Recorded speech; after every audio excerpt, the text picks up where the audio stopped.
वापसी हुई है और मैं जानता हूं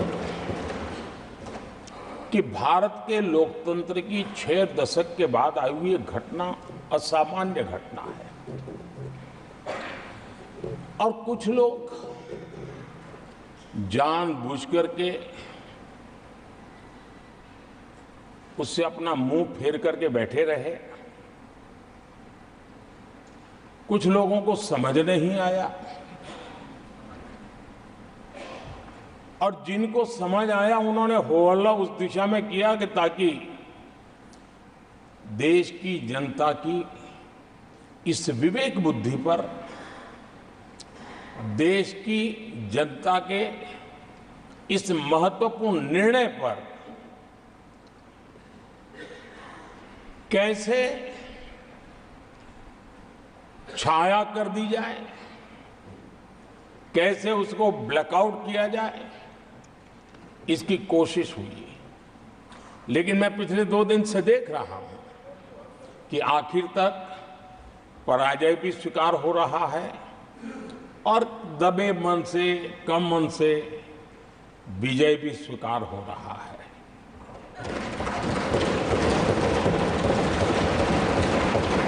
आदरणीय सभापति जी,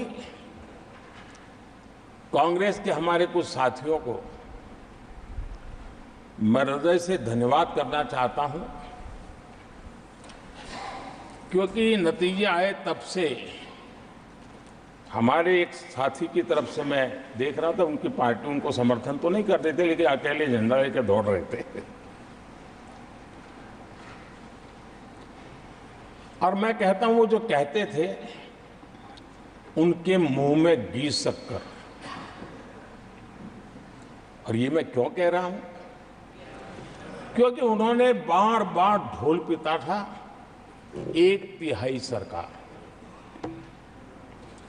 इससे बड़ा सत्य क्या हो सकता है कि हमारे 10 साल हुए हैं, 20 और बाकी है। 1/3 हुआ है, 1/3 हुआ है, 2/3 बाकी। और इसलिए उनकी इस भविष्यवाणी को लिए मैं उनके मुंह में घी सकता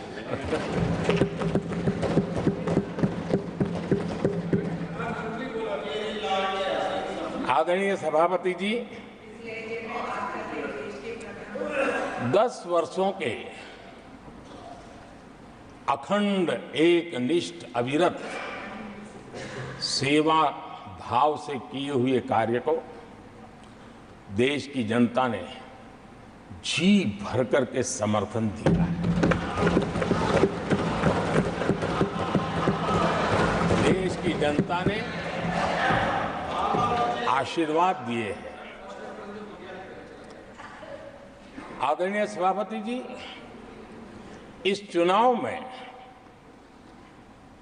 देशवासियों की विवेक बुद्धि पर गर्व होता है, क्योंकि उन्होंने प्रोपेगेंडा को परास्त कर दिया है।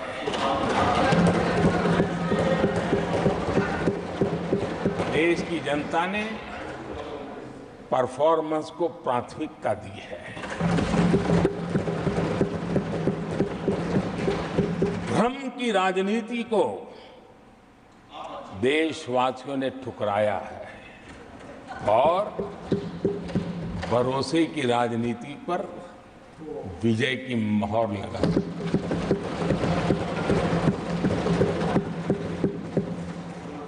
आदरणीय सभापति जी, संविधान के 75वें वर्ष में हम प्रवेश कर रहे हैं। इस सदन के लिए भी ये पड़ाव विशेष है, क्योंकि इसे भी 75 साल हुए हैं और इसलिए एक सुभग संयोग है। आदरणीय सभापति जी, मेरे जैसे बहुत लोग हैं इस देश के सार्वजनिक जीवन में, जिनके परिवार में कोई गांव का सरपंच भी नहीं रहा। உடனுக்குடன் செய்திகளை தெரிந்து கொள்ள சன் நியூஸ் பெல் ஐகானை கிளிக் பண்ணுங்க।